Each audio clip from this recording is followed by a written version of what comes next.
You want a Katana version 2 by Demon Sword. For sword assistance and consulting, please visit me on Facebook. If you need quick assistance, please send me a message on Facebook or email me at thedemonswordx@gmail.com. Index. There is a diagram of katanas to the right side. I hope this is helpful. Intro. Things to consider. Basic concepts. Maintenance. Sword types. Cosmetic versus function. And an anime test for those of you who want some fun. Intro. Welcome my friends. This is a video I have created to help new enthusiasts.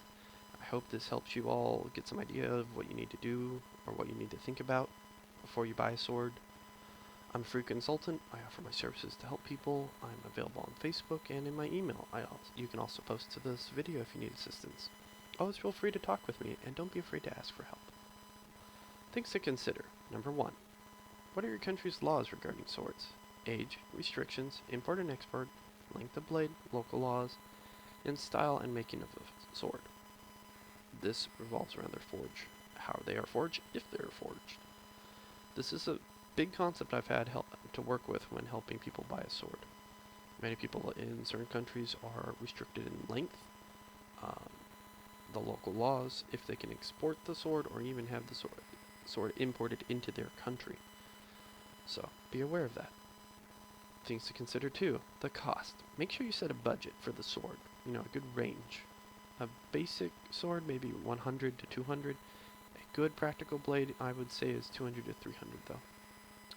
But make sure you also have a total cost, which is shipping, taxes, fees, legal documentation, and cost to maintain the blade. Make sure you have the equipment to clean and maintain the sword before the sword arrives. The shipping may not be a big issue. It's usually not a problem. Most sellers are pretty reliable, but some will overcharge you or due to where you're at. As again, in the previous one, costs more just due to where you're located.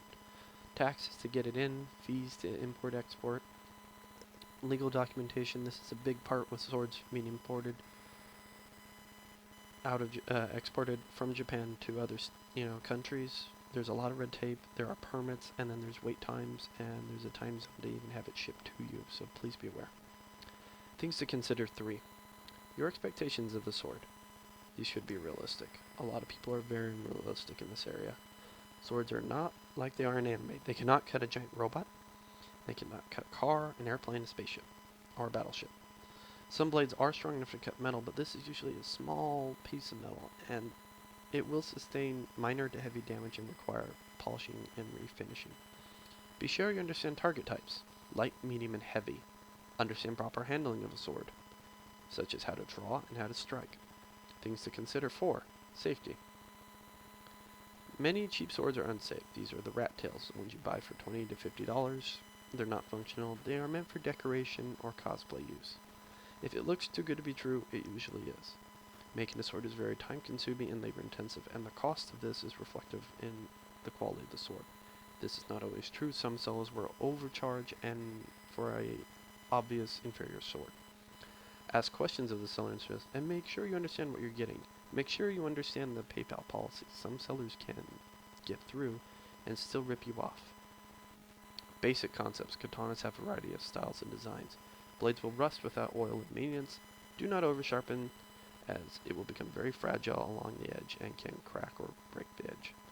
Katanas are meant for curve strike, meaning when you're striking you do a long, exaggerated curve. There is a variety of forge styles and techniques when making a katana. Maintenance, oil and polish. To basically keep the sword from rusting, you will apply oil to the blade. I have a few maintenance videos of this and I hope they help. Polish is applied via powder before doing the oil. Once you do this, you then take the rag that has, or a small rice paper that has oil, and just keep pushing it up and down the sword, trying to just polish out all the spots and make it nice. An advanced issue or defect in the blade would require polishing with whetstones. This is very time consuming, and I would only let a professional do this. Sword types: light, medium, and heavy. There are ones specifically meant only to cut tatami. Those are like the triangular one to the right side over there. The middle on the image to the right is the basic one that are light and medium. These swords are the standard now that most people will buy in stores. A heavy target is a lot bigger, bulkier, and can take lots of shock. make sure you understand which of the three you're buying, but there is a lot more than just these three. These are just basics I'm teaching you right now. Cosmetic versus function. This gets a little wordy, so you may just want to pause and then go on. If it seems too good to be true, it probably is. In terms of China sellers, they sell lots of swords. And a lot of people who buy them don't really understand what they're buying and seem to think that just because they have now bought a sword, they are a expert and will go on videos, post reviews that are otherwise misleading, and these swords are just maybe just clearly pieces of junk or just average inadequate blades of just a low quality. So this does not help you, the buyer. Make sure you understand what you've bought and make sure that you understand what other people are telling you. Look at all the reviews. Make sure you look at the negative and positive. Check everywhere. Or just ask me. I can help. Cosmetic versus function 2. Many sellers will cosmetically decorate these swords in hopes to sell an inferior product. And they do. They sell hundreds of thousands of swords with maybe one or two people who will call their bluff and ask for a refund. This does not hurt them in any way or form. They will ignore you, they will block you, and then just continue to keep selling and don't care about your one little negative review when hundreds of poor buyers have already just written positive reviews. And by poor buyers, I mean that they are not responsible and they do not understand their own purchase. The market is then flooded with these mediocre and inferior blades, and then they become the new standard. This hurts the quality of manufacturers and vendors in the long run. Cosmetic versus function 3. The truth is, it's actually easier to make a really piece of crap sword. It's just very simple. It's just take a piece of metal, cut it to the shape, and make it look pretty, and sell it.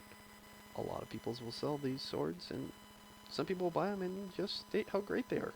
And people will say how beautiful and artistic, and it's not true.